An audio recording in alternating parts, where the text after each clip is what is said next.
Near the end of this winter, we had to retrieve a snowbike that broke down deep in the mountains. The process we went through got me thinking about decision making in the backcountry, because over the course of the weekend we made some good decisions and we made some bad decisions. Anyway, let me explain and you can see what you think. The breakdown itself was no big deal. The chain snapped on a bike after a brilliant day. The spares in the group didn't fit, and after 2 hours of faffing around we had to give up and go home without it. The only good thing about waiting around so long was staring at that 165 sign on the side of my Alpha and thinking, next winter that really should say 154.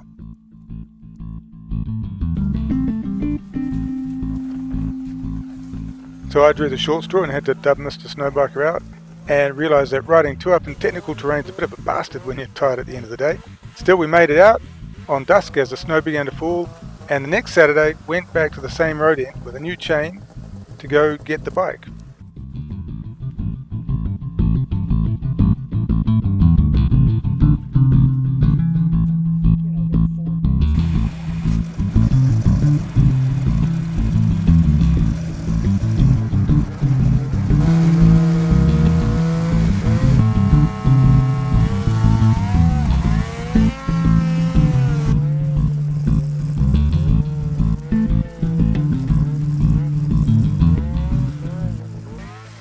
It started off sunny and warm, but as we worked our way up the ridge it deteriorated rapidly and began snowing and blowing. None of us was familiar with this route. This was our second time on it, and as visibility fell, we had no idea which way to go. And the spring hardpack meant we weren't leaving any tracks, and the snow was covering them immediately anyway. So one of the first bad decisions we made heading into that weekend was going into unfamiliar terrain without having a route tracker app on our phones, which would have told us exactly where we were and plotted it against our ride last weekend. But after literally crawling around on our hands and knees looking for our tracks in the snow and trying to recognize our route from last week, we finally made a good decision and turned back. We don't know where we are at all. We knew we were only minutes from the spur that would have taken us to familiar territory. In fact, we could have been right on top of the spur without knowing it, but we just couldn't be sure of the way, and it was already getting late.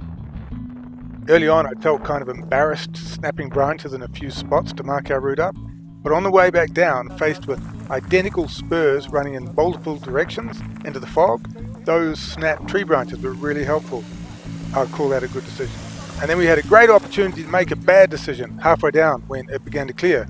This is when you start second guessing your first decision and think about heading back up for another try. You know, the weather's coming right, we should be able to see this time.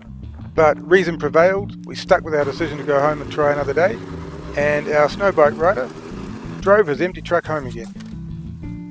Next morning gave us one of those bluebird days where the drama of only 12 hours ago seems ridiculous. You can see 100 miles in every direction, every spur and snow feature is blindingly obvious, and you think, really, what was all that about?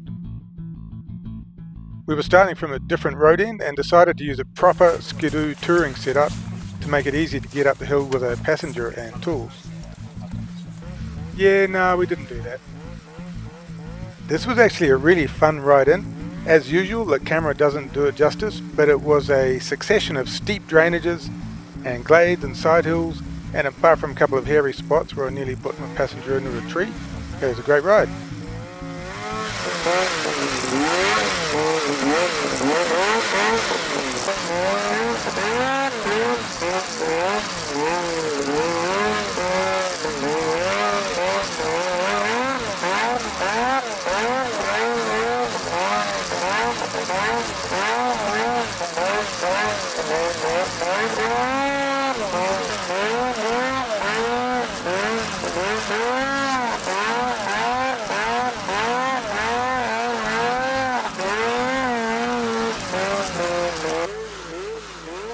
So we arrived at the bike and it was perfect t-shirt weather for eating and fixing.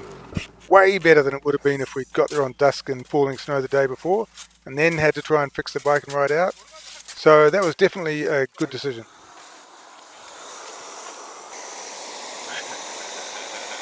Yakisoba.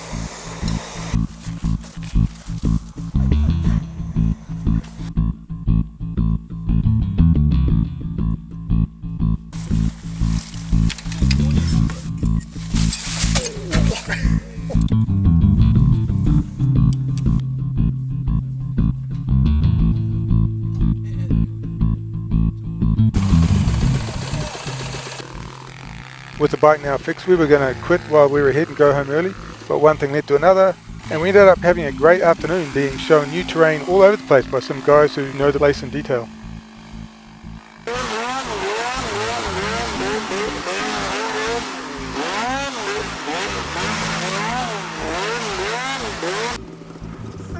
There was one pretty funny moment when this guy dumped his sled high up on a hill and it ran clean between the trees, missing by millimeters.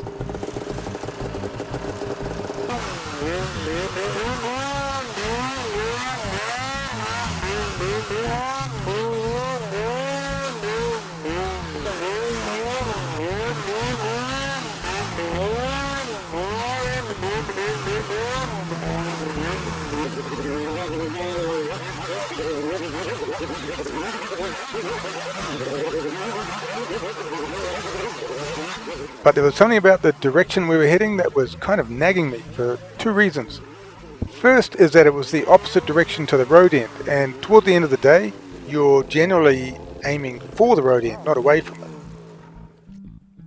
And second was, although I didn't really know the area, it sure felt like we were circling back around to the other side of an exposed avalanche slope on the backside of a steep ridge that we had turned back from last week because it looked too dangerous.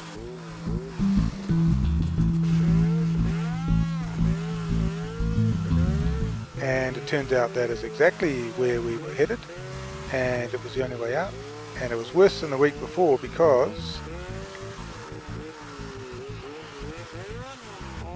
it's been quite a few years since I did my avalanche training. But one thing I remember is that the absolutely most definitive indication that you're in an avalanche zone is when you see avalanches.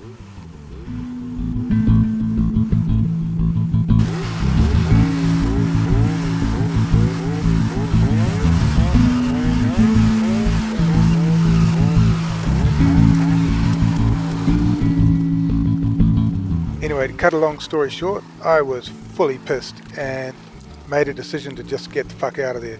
Even though it meant leaving a couple of guys down in the slide zone with a stuck sled and a tired rider.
Everyone eventually made it up, the slope didn't release, nobody died, and on our way home we rode past a beautiful, clear, open, obvious place where 24 hours ago we'd been hopelessly lost and made the wise decision to turn back.